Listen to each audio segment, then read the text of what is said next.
आज हम स्वामी रामकृष्ण परमहंस जी की अमृतवाणी से साधना और ध्यान के बारे में उनके अमृत वचन सुनेंगे। स्वामी रामकृष्ण कहते थे, तुम जो वस्तु प्राप्त करना चाहते हो उसके अनुरूप साधना करो, नहीं तो कैसे होगा। दूध में मक्खन है, ऐसा कहकर सिर्फ चिल्लाने से मक्खन नहीं मिल जाएगा। यदि मक्खन चाहते हो तो दूध का दही जमाओ, उसे अच्छी तरह मथो, तभी तो मक्खन निकलेगा। इसी तरह यदि तुम ईश्वर दर्शन करना चाहते हो तो साधना करो, तभी उनके दर्शन पाओगे। ईश्वर ईश्वर कहकर सिर्फ शोरगुल मचाने से क्या लाभ है। यदि राजा से मिलना हो तो उनके महल में जाकर सातों दीवारों को पार करना होगा, परंतु यदि तुम पहली ही दीवार पार करके कहो कि राजा कहाँ है तो कैसे होगा। सातों दीवारों को पार करके ही तो तुम्हें राजा दिखाई देंगे। छिछले तालाब का पानी पीना हो तो उसे न खलबलाकर ऊपर से धीरे धीरे पी लेना चाहिए। ज़्यादा खलबलाने से नीचे का कीचड़ ऊपर आकर सारा पानी गंधला हो जाता है। यदि तुम सच्चिदानंद का लाभ प्राप्त करना चाहते हो तो गुरु के उपदेश पर विश्वास रखकर धीरज के साथ साधना किए चलो। व्यर्थ का शास्त्र विचार या तर्क वितर्क मत करो, नहीं तो तुम्हारी शूद्र बुद्धि गड़बड़ा जाएगी। कर्म चाहिए, तभी तो ईश्वर दर्शन होते हैं। एक दिन मैंने भाव अवस्था में हालदार पुकुर देखा एक नीची जाति का आदमी काई हटाकर पानी भर रहा है और बीच बीच में एक एक बार हाथ में लेकर देख रहा है, मानो उसने यह दिखाया कि काई हटाए बिना पानी नहीं दिखाई देता। कर्म किए बिना भक्ति नहीं होती, ईश्वर दर्शन नहीं होते। ध्यान जप यही कर्म है, उनका नाम गुण कीर्तन भर भी कर्म है, और दान यज्ञ ये सब भी कर्म ही है। स्वयं श्री कृष्ण ने भी राधा यंत्र लेकर कितनी साधनाएं की थी। यंत्र ब्रह्म योनि है, साधना यानी उसी की पूजा और ध्यान करना। इस ब्रह्म योनि से कोटि कोटि ब्रह्मांडों की सृष्टि हो रही है। साधना की गति 3 प्रकार की होती है, पक्षी गति, वानर गति तथा पिपीलिका गति। पक्षी गति मानो चिड़िया ने एक फल पर जोर से चोंच मारी, वह फल नीचे गिर पड़ा, चिड़िया उसे ले नहीं सकी। इस प्रकार कुछ साधक इतनी अधीरता के साथ साधना करते हैं कि उनके प्रयत्न सफल नहीं हो पाते। दूसरी है वानर गति। बंदर मुंह में फल को पकड़कर एक डाली से दूसरी डाली पर कूदने गया, फल मुंह से छूटकर नीचे गिर पड़ा। साधक यदि अपने आदर्श को दृढ़ता के साथ पकड़े न रखे तो इस सदा परिवर्तनशील जीवन के विभिन्न घटना चक्र में पड़कर कभी कभी वह उस आदर्श को खो बैठता है। तीसरी है चींटी की गति, पिपीलिका गति। चींटी धीरे धीरे बढ़ती हुई खाद्य वस्तु के निकट जाती है और उसे मुंह में लेकर धीरे धीरे अपनी जगह पर लौटकर उसका मजा चखती है। यह पिपीलिका गति की साधना ही श्रेष्ठ साधना है। इसमें फल की प्राप्ति और उसका उपभोग बिल्कुल निश्चित है। जिसे मछली पकड़ने का शौक है, वह अगर सुने कि अमुक तालाब में अच्छी बड़ी बड़ी मछलियां हैं, तो वह पहले जिन्होंने उस तालाब से मछली पकड़ी है उनके पास जाता है और पूछता है कि क्या उस तालाब में सचमुच ही बड़ी मछलियां हैं भी या नहीं, और अगर हों तो कौन सा चारा लगाने से वे फंस जाती हैं। इन सब जरूरी बातों की जानकारी इकट्ठा करके वह उस तालाब में जाकर बंसी लगाकर बैठता है। काफी समय तक धीरज के साथ बैठे रहने के बाद अंत में उसकी बंसी में बड़ी मछली आ फंसती है। धर्म मार्ग में भी इसी प्रकार साधु महापुरुषों की बात पर विश्वास रखकर भक्ति रूपी चारा लगाकर हृदय रूपी बंसी डाले धैर्य के साथ बैठे रहना पड़ता है। तभी अंत में भगवान की प्राप्ति होती है। आत्मज्ञान लाभ के लिए साधना अत्यंत आवश्यक है, परंतु यदि दृढ़ विश्वास रहे तो थोड़ी ही साधना से काम बन जाता है। एक बार यदि किसी का भगवान नाम की शक्ति पर विश्वास हो जाए और वह सतत नाम जपने लगे, तो फिर उसके लिए विवेक विचार या अन्य किसी भी तरह के साधन भजन की आवश्यकता नहीं रह जाती। उसके सब संदेह दूर हो जाते हैं, चित्त शुद्ध हो जाता है। नाम की शक्ति से स्वयं भगवान का साक्षात्कार हो जाता है। वेद पुराण का श्रवण करना पड़ता है, पर तंत्र का प्रत्यक्ष अनुष्ठान करना पड़ता है। हरि नाम मुख से बोलना और कान से सुनना भी पड़ता है। जैसे किसी किसी बीमारी में दवा खानी भी पड़ती है और लगानी भी। सिद्ध दो तरह के होते हैं, साधन सिद्ध और कृपा सिद्ध। कोई कोई बड़ी मेहनत करके नहर काटकर या पानी खींचकर खेत को सींचते हैं, तब कहीं उन्हें अच्छी फसल मिलती है। परंतु किसी किसी को पानी लाने या सींचने का कष्ट नहीं उठाना पड़ता। बारिश आकर खेत में अपने आप पानी भर जाता है। माया के हाथों से छुटकारा पाने के लिए प्रायः सभी को कष्ट साध्य साधन भजन करना पड़ता है, परंतु कृपा सिद्ध को कष्ट नहीं उठाना पड़ता। ईश्वर की कृपा से वह वैसे ही मुक्त हो जाता है, परंतु ऐसे कृपा सिद्ध लोग बहुत विरले होते हैं। अब ध्यान की बात कहते हैं। ध्यान और चिंतन मनन इसका सतत अभ्यास करना चाहिए। संध्या हो जाने पर सब काम छोड़कर ईश्वर चिंतन करना चाहिए। अंधेरा छा जाने पर मन में अपने आप ईश्वर का विचार उठता है। अभी अभी सब कुछ दिखाई दे रहा था, पर अब तो सब अंधेरे में ओझल हो गया। ऐसा किसने किया? इस तरह के विचार आते हैं। इसलिए संध्या के समय सब काम छोड़कर भगवान को पुकारना चाहिए। देखा नहीं मुसलमान लोग कैसे सब काम छोड़कर ठीक समय पर नमाज पढ़ते हैं।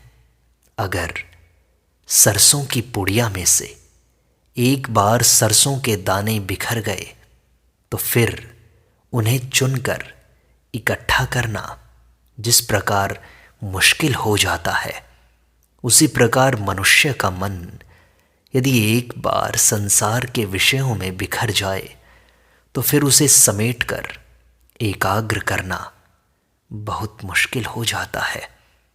ध्यान मन में, वन में या कोने में करना चाहिए। प्रथम अवस्था में निर्जन स्थान में जाकर एकाग्र चित्त से ईश्वर का चिंतन करना चाहिए। नहीं तो मन में तरह तरह के विचार आते हैं।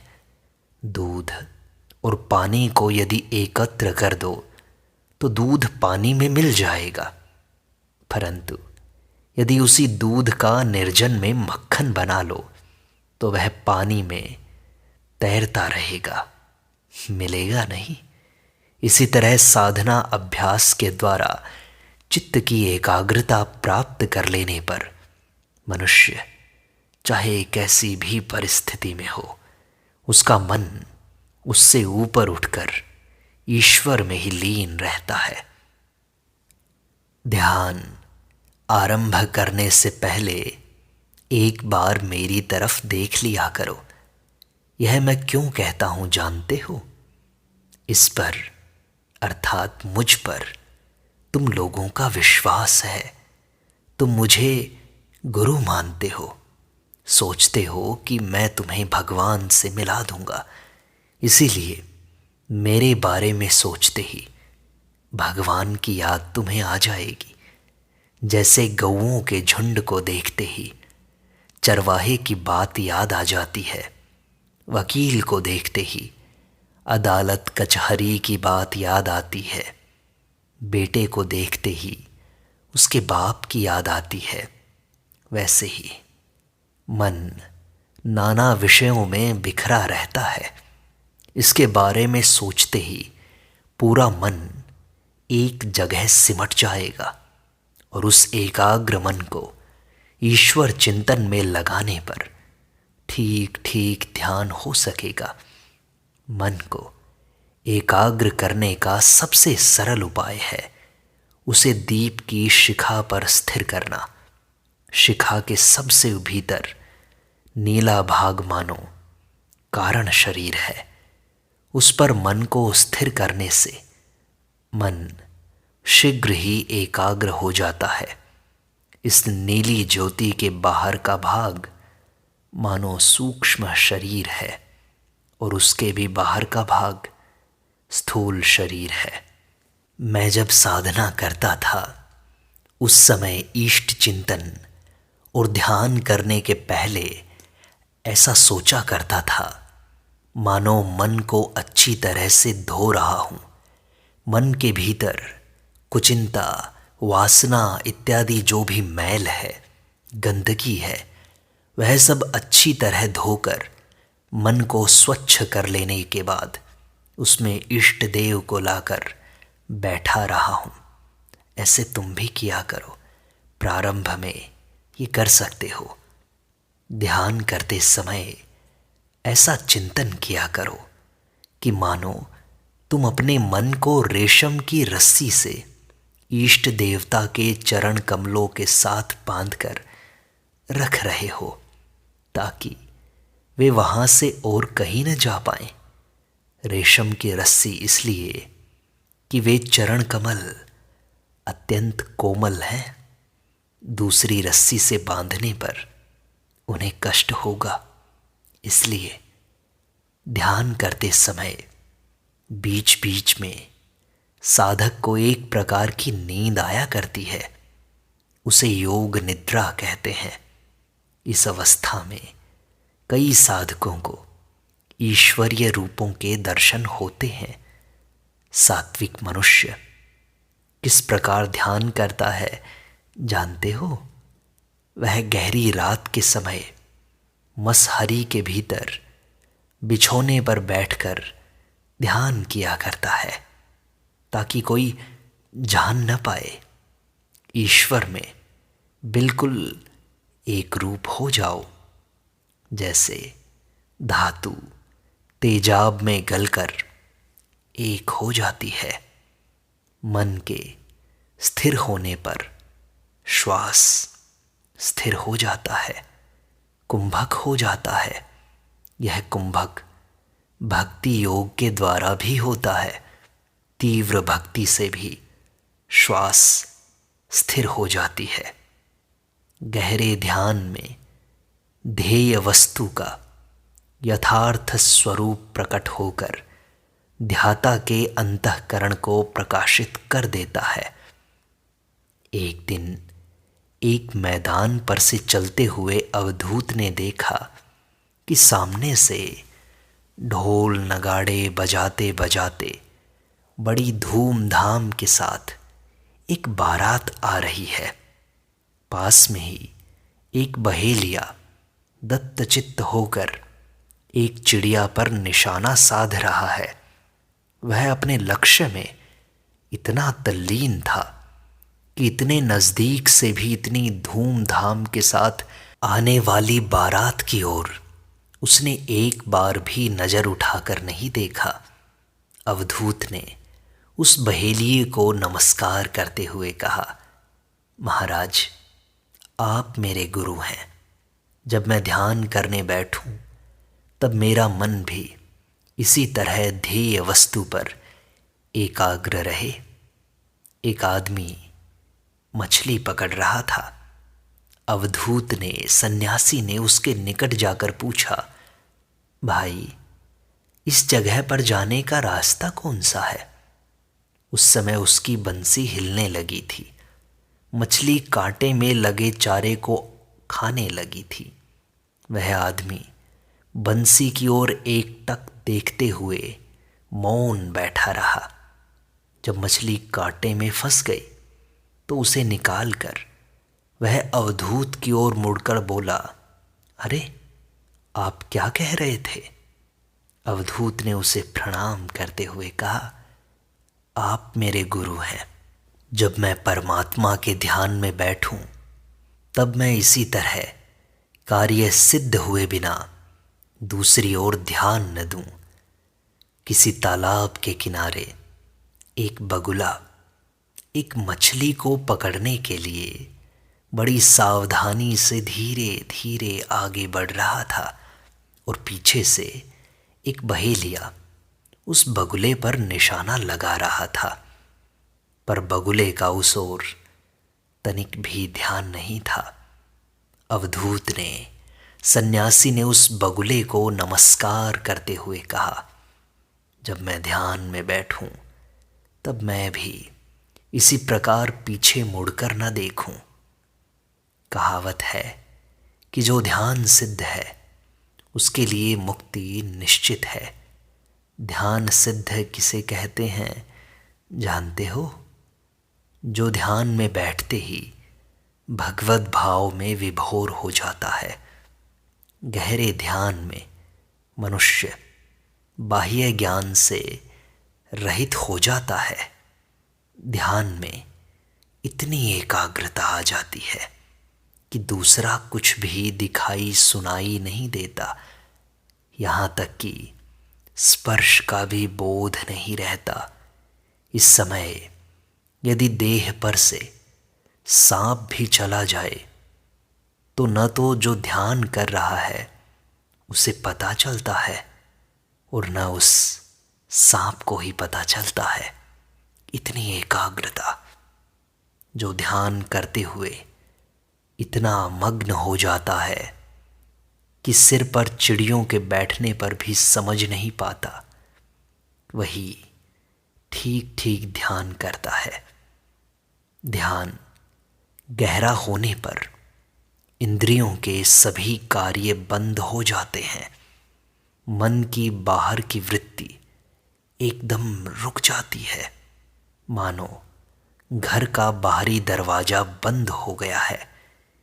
इंद्रियों के पांचों विषय शब्द, स्पर्श, रूप, रस, गंध, ये सब बाहर पड़े रहते हैं। पहले पहल ध्यान के समय इंद्रियों के सब विषय सामने आते हैं, परंतु ध्यान के गंभीर होने पर फिर वे नहीं आते, बाहर ही पड़े रहते हैं। तुम चाहे जिस मार्ग से जाओ, मन के स्थिर हुए बिना योग नहीं होता। मन योगी के वश में होता है। योगी कभी भी मन के वश में नहीं होता।